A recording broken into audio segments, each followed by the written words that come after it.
So here we are. Where are we? Welcome. We are at Cismontane Brewing Company, owned by Ross Stewart and Evan Weinberg, very, very good friends of mine who love beer and have gotten to the point where they are now brewing beer. And they have recently opened up this brewing company, as you can see out here in Rancho Santa Margarita, with a nice view of the hills, beautiful sunny day, dry weather. Makes you thirsty for a good cold brew. So let's go in for a tasting. So Cismontane Brewery was named after the a little surf town down in Panama where they had a surf trip, and they came up with the idea of ding ding dong.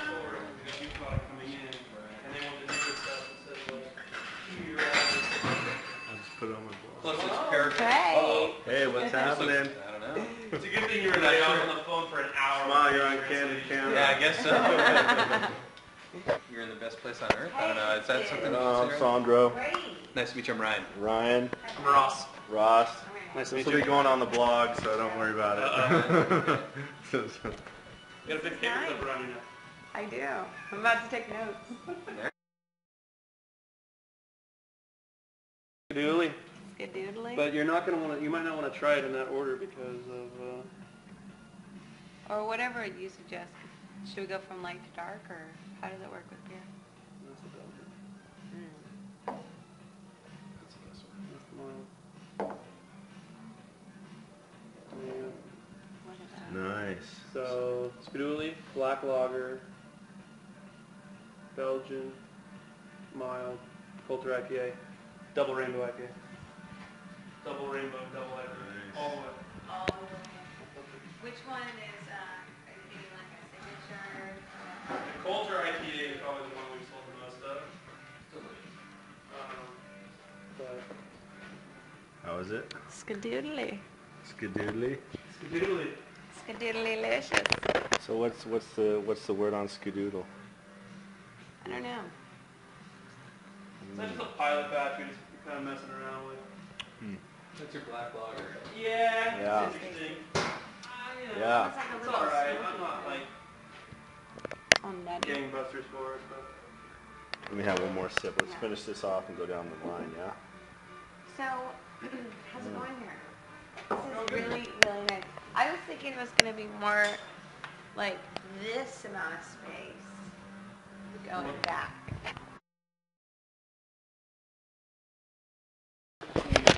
We're gonna do a little walkthrough over here. So upstairs is the grain mill, where at the mill all your grain, kind of pop all the kernels. We are pretty labor intensive here. Usually people have a grain auger that will transport the grain from there over to the mash tun. We just do it by hand. So we kind of have to lift all the bags of grain upstairs, refill them, lift them back up, and dump them back in. So it's a little bit of a This is awesome. chore. But So what were you saying? You told me you found these, found like a great deal on these guys, right? yeah, so this is called a Monoblock System, and it's so the mash tun up top. You put all the grain in here. This is like a screen that just lets like the liquid go through, but not the grain. The bottom one is a hot liquor tank where you heat the water up that you then put on top of the grain. Yeah, so this whole, that's the kettle. So this whole piece is one piece, this unit, and we got it from an old brewery up in Elk Grove, California. And those fermenters that are down there came from another brewery in Missouri that went under. But yeah, so you mash in there, runs over to the kettle, you boil in the kettle for about an hour to 2 hours, depending on your beer. You add hops in here for bitterness. Once you're done boiling, you need to get the beer down. You need to cool it down so you can pitch the yeast. So this is called a heat exchanger. It's really similar to like your radiator in your car. Hot beer goes in one side, cold water in the other, and then cold beer comes out. Nice. So then beer comes out at like 70 degrees basically. We use hoses to transport it to the fermenters. So once you fill it up, you pitch yeast. So that's why you have to get the beer cooled down. So you can put yeast into it. You can see we have all our nice art laying around right now. Golf clubs, whatever we need. These are, open this This is called open top fermentation, open top fermenters. You can actually like see inside. There is a lid, but it's still considered open top. A lot of places use conicals that are closed. We have an issue with like contamination because open tops, so you have to be really careful with making sure everything's sterile and clean and no contaminants. So they're copper outside. What's It's inside? all stainless steel inside. Stainless steel. Yeah, yeah. Like, Same thing with these guys, right? food grade stainless on everything. Yeah, the copper is just to make it look nice. The monoblock system over there is copper and brass, and they usually have them in brew pubs. So brew pubs, you like see the system. So some of those systems will be like polished up, super nice. We have a nice patina. It looks like an old school Kind time of a regal look, really. Yeah, regal look. Travel in time, make some beer. So after beer ferments, we'll go in full story.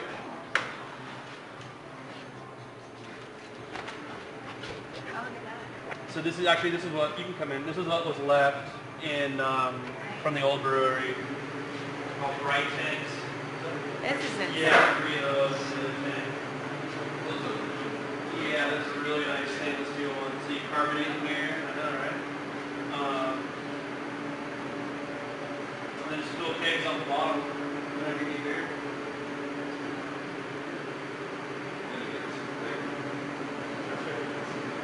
This is Cismontane.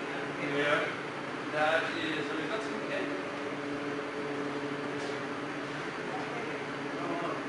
That's not even on tap right now. That's the, that's company bomb. Similar, right? You know, I didn't think it was real. That's crazy. Shows what I know, my own brewery. I can't believe, I didn't picture it to be that insane. I was thinking it was going to be half the size with a few of these, you know. I mean, we're really small, but yeah, people have done it smaller. But I mean, you had good quality shit in here. I mean, Yeah. look at that. That's serious business up there. Serious business, serious. Yeah. I'm like looking at it, it's like, it's a copper little ginger ale that's out there right now too. I thought they were just playing around, you know. Just Right. That's what I thought so at first too. But well. I mean, from where you went from your little cooler, Oh, yeah, I know. PC pipe. Seriously. Because Ross started brewing beer because he loves to drink beer, you know. Cheaper to brew it and drink it, right? Yeah. That's what I got down to. So that's pretty much it. I like the mustache. Yeah. That's killer. I would have put it on my truck, but someone's gonna steal it. Yeah. This is awesome. They make ones that are fuzzy These too. are just, I mean, just aesthetically, these are gorgeous. Like, Yeah, it's like I said, they put them in the bowl brew shape. pubs because usually in brew pubs you'll see all the equipment, so they want it to look really nice. Other way. Right. Gee, hold on. Did you get the brass?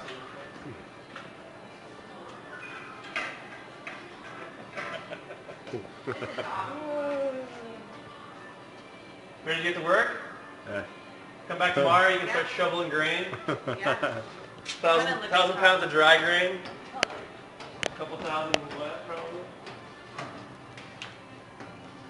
It smells good. Yeah, most of that stuff is usually on top of the walk-in. But we were just cleaning everything, vacuuming, and Yeah. mopping and dusting. So, do you guys, I mean, as far as like the equipment, do you find a resource and a lot of like recycle and... We recycled a lot of equipment. Like the one tank that's up there, that big stainless steel tank, is a dairy tank.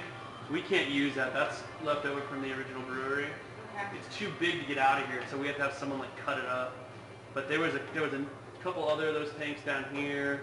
They had like plastic fermenters, which you just can't use in beer brewing. We recycled all that stuff. They dropped off like a big old dumpster, high wall, big old dumpster, and we started loading it. We have a forklift. So what did this space look like when you first opened? Pretty much the same. So there was no punch through for the bar. That was just the wall. These sinks, none of these sinks were here. That sink was there. We brought the kegerator in. This sink actually used to be over here. It was a 2-compartment, so that's a 3-compartment. This wall came out farther.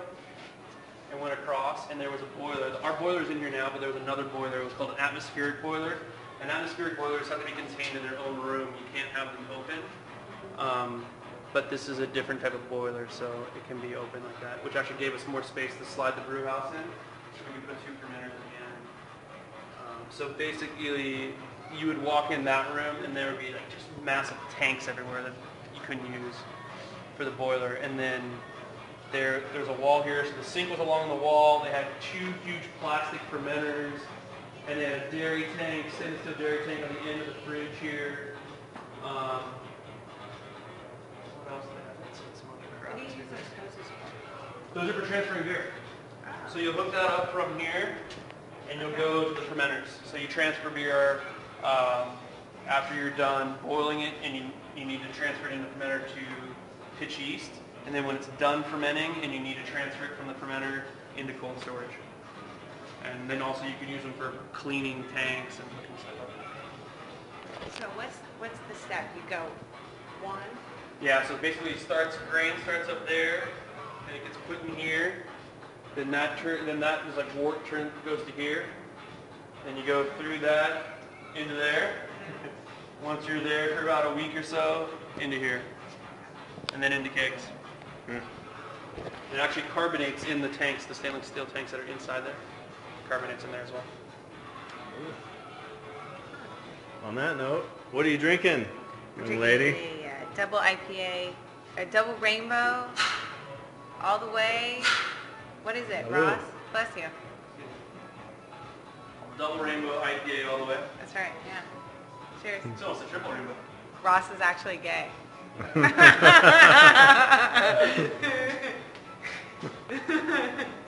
Yeah, No, not funny. Not even close. Yeah, you know, him and Evan. Oh. No, I'm just We had a kidding. breakup, that's why we got Yeah, that out. they go way back. This is awesome, Ross. I love it. Good stuff. I love it.